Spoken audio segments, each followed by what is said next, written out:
नमस्कार दोस्तों, मैं कृष्ण मोहन एक बार फिर से आपको अपने YouTube के ऊपर हार्दिक स्वागत करता हूं। जैसा कि आपको सामने दिखाई दे रहा होगा, आज की जो हमारी क्लास है उसमें हम एक अति महत्वपूर्ण टॉपिक करने वाले हैं और टॉपिक का नाम है मौलिक अधिकार और दूसरा है राज्य के नीति निर्देशक तत्व। तो मैं आज आपको इस क्लास में इन दोनों के बीच में अंतर को समझाऊंगा।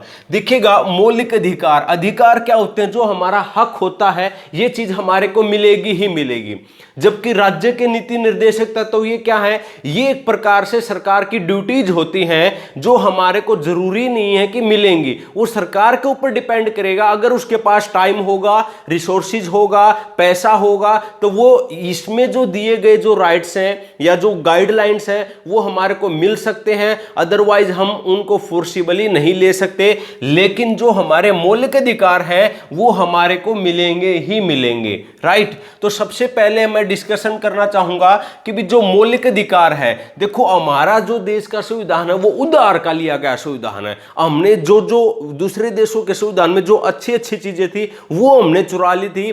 तो अब एग्जामिनर ये पूछता है ये मौलिक अधिकार हमने कहां से लिया भी, किस देश से लिया? तो अगर एग्जामिनर ये पूछे कि हमने किस देश से लिया है, कहां से, तो कहां की बात आए तो भाई हमने इसको बोरो किया है कहां से?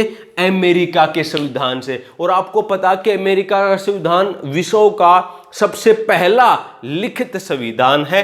और जबकि अगर राज्य के नीति निर्देशक तत्वों की बात की जाए तो ये हमने कहां से बोरो किया है? ये हमने बोरो किया है आयरलैंड से। और आयरलैंड की वजह के कारण भारत यहां से इस देश से प्रभावित होकर भारत में 1916 में यहां से प्रभावित होकर 1916 में एक भारत में एक आंदोलन शुरू हुआ था जिसका नाम था होम रूल लीग आंदोलन। तो ये भी आप देख लेना, एनी बेसेंट और तिलक के द्वारा इस आंदोलन को शुरू किया गया था। तो हमने मौलिक अधिकारों को किस देश से चुराया है? अमेरिका से।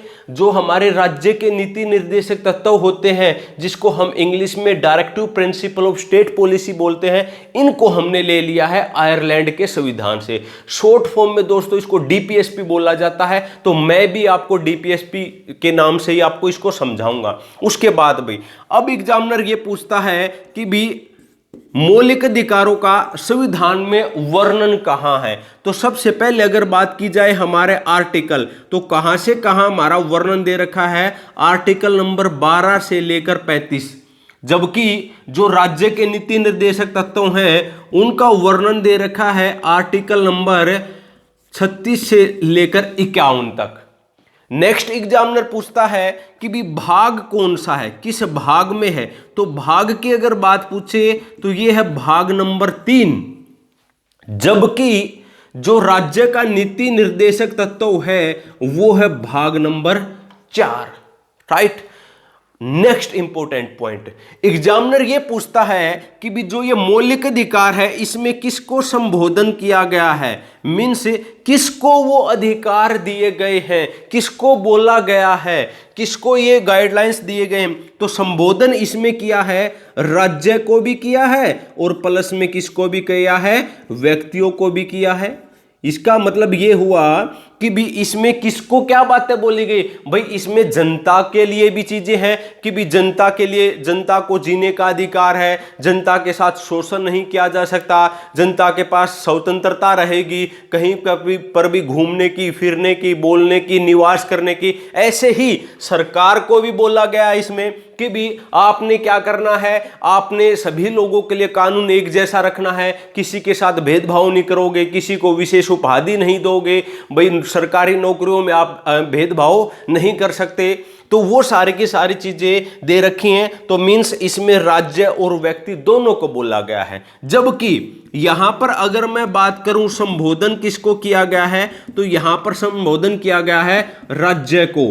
राज्य को दिशा निर्देश दिए गए हैं कि भी आपने इस जनता के लिए ये काम और करने हैं, ये तो आपको देने ही देने हैं। जबकि ये क्या है, अगर आपके पास टाइम हो तो ये एक प्रकार से आदर्श है जो हमारे को फ्यूचर में देने हैं। एक बार फिर बता देता हूं, जो फंडामेंटल राइट्स हैं ये तो जनता को क्या है, देने ही पड़ेंगे। देने ही पड़ेंगे, अगर ना देने पड़े तो हम हाई कोर्ट या सुप्रीम कोर्ट में केस करके इनको ले सकते हैं। लेकिन ये क्या है, ये सरकार पर डिपेंड करेगा। किस पर डिपेंड करेगा? सरकार पर। अगर सरकार के पास टाइम होगा, रिसोर्सेज होंगे तो हमारे को वो चीज मिलेगी, अदरवाइज वो चीज नहीं मिलेंगी। अब भाई मौलिक अधिकार तो हमारे को देने ही पड़ेंगे, इसलिए जो हमारे मौलिक अधिकार हैं, अगर इनके मैं नेचर की बात करूं कि मौलिक अधिकारों का नेचर कैसा है, तो मौलिक अधिकारों का जो नेचर है वो है न्यायोचित। कैसा है? न्यायोचित, जिसको हम बोलते हैं जस्टिसिएबल। क्या बोलेंगे दोस्तों? जस्टिसिएबल। जस्टिसिएबल का मतलब ये होता है कि भी अगर हमारे को फंडामेंटल राइट्स ना मिले, हमारे को मौलिक अधिकार ना मिले, तो हम क्या कर सकते हैं? कोर्ट में केस कर सकते हैं। वो हमारे ऊपर डिपेंड करेगा, हम सुप्रीम कोर्ट में करें या फिर हाई कोर्ट में करें। अगर सुप्रीम कोर्ट में करेंगे तो आर्टिकल नंबर 32 का यूज करेंगे, और अगर हाई कोर्ट में करेंगे तो आर्टिकल नंबर 226 का यूज करेंगे। इसीलिए अब ये किसके तहत? आर्टिकल नंबर 32 के तहत हम सुप्रीम कोर्ट में जा सकते हैं। इसलिए आर्टिकल नंबर 32 को मौलिक अधिकारों का प्रोटेक्टर भी बोला जाता है। तो ध्यान से समझिएगा, न्यायोचित इसलिए है क्योंकि इनको उचित न्याय मिलेगा। अगर मौलिक अधिकार हमारे को ना मिले ना, जो जो अधिकार हमारे को दे रखे, तो हम सुप्रीम कोर्ट में जाके 24 घंटे के अंदर अंदर उन अधिकारों को ले सकते हैं। लेकिन अगर जो राज्य के नीति निर्देशक तत्व हैं, जो आर्टिकल नंबर 36 से लेकर 51 तक जो बातें बोल रखी हैं, अगर वो चीज हमारे को नहीं मिल रही है तो हम सुप्रीम कोर्ट या हाई कोर्ट में नहीं जा सकते। इसीलिए ये अधिकार हमारे कैसे हैं? ये हमारे जो दिशा निर्देश हैं वो न्यायोचित नहीं है। राइट? तो यहां से एग्जामिनर क्वेश्चन से पूछता रहता है दोस्तों। उसके बाद बहुत ही इंपॉर्टेंट, जो हमारे मौलिक अधिकार हैं, इनका मेन उद्देश्य क्या है, ये भी एग्जामिनर ने कई बार पूछा हुआ है। तो बच्चे इसमें कंफ्यूज भी होते रहते हैं। तो लेकिन अब आपने कंफ्यूज नहीं होना है, बिल्कुल एक प्रकार से दिमाग में सेट कर लो कि भी इनका मेन उद्देश्य क्या है, जबकि इनका मेन उद्देश्य क्या है। देखिएगा, जो हमारे मौलिक अधिकार हैं, इनके अगर मैं एम की बात करूं तो इनका मेन उद्देश्य है दोस्तों राजनीतिक लोकतंत्र की प्राप्ति। Political to attend the political democracy, राजनीतिक लोकतंत्र प्राप्ति। जबकि जो हमारे राज्य के नीति निर्देशक तत्व हैं, इनका मेन उद्देश्य क्या है दोस्तों? सामाजिक एवं आर्थिक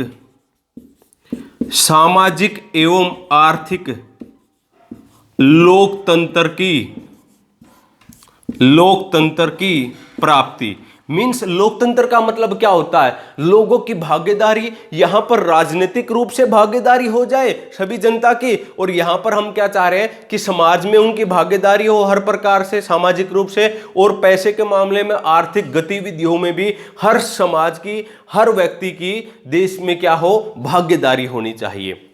उसके बाद भाई एग्जामिनर दूसरा एक ये भी कहता है, जो ये मौलिक अधिकार है ना, ये किस चीज के ऊपर फोकस करता है? भाई ये किस चीज के ऊपर फोकस करता है? तो ये हमारा फोकस करता है व्यक्तिगत, मतलब पर्सनली बोलता है ये आपको जीने का अधिकार, मतलब अकेले आदमी को बोलता है कि सब आदमियों को, एक एक आदमी को आपको जीने का अधिकार है। भाई हर एक आदमी को बोलता है कि आपके साथ शोषण नहीं किया जाएगा।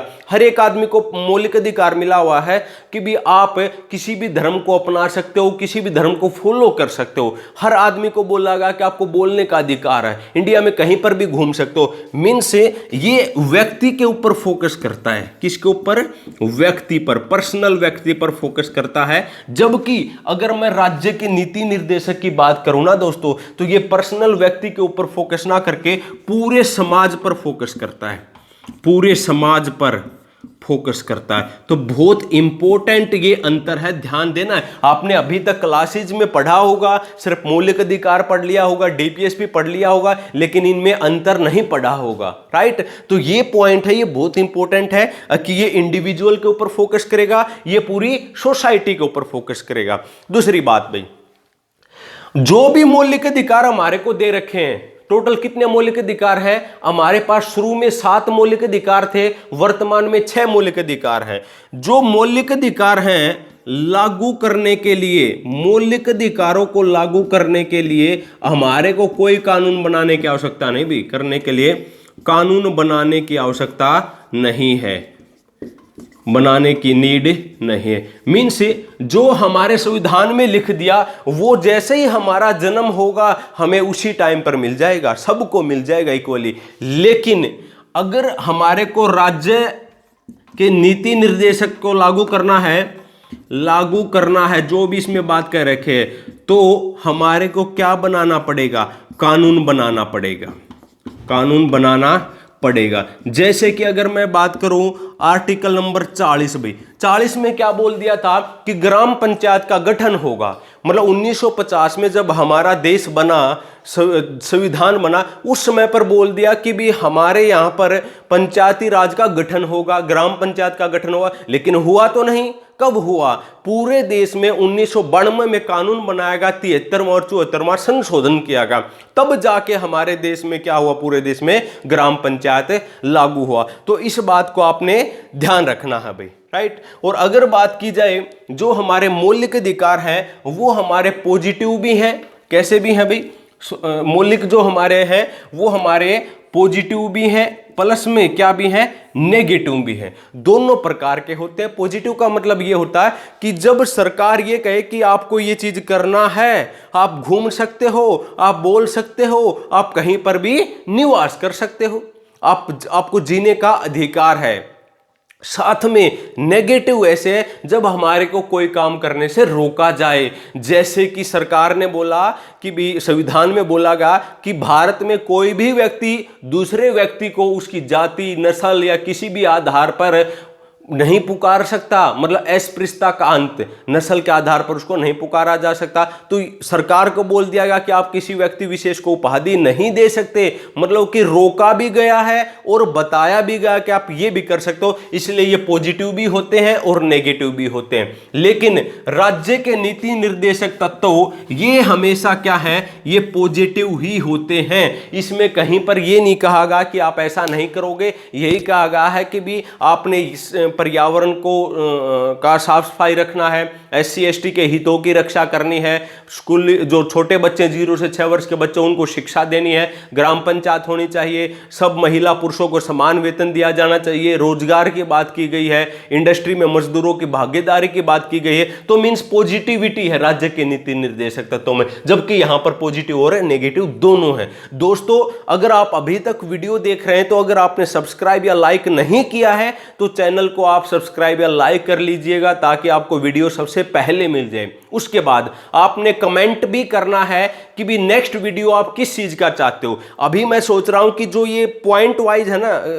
कंपैरेटिव स्टडी, इसके ऊपर ही हम फोकस करें। 2 पॉइंट उठाएंगे, उनके बीच में क्या अंतर है। जैसे कि आज आपके लिए क्वेश्चंस मैं आपको बोल रहा हूं कि भी जो आप कोचिंग लेते हो, कोचिंग सेंटर्स होते हैं, कई बोलते हैं कि अकेडमीज होती हैं, तो व्हाट इज डिफरेंस बिटवीन भाई अकेडमी एंड सेंटर्स? तो आपने कमेंट में बताना है कि क्या अंतर है। देखते हैं कितने बच्चों का ये सवाल सही मिलेगा। थैंक यू दोस्तों।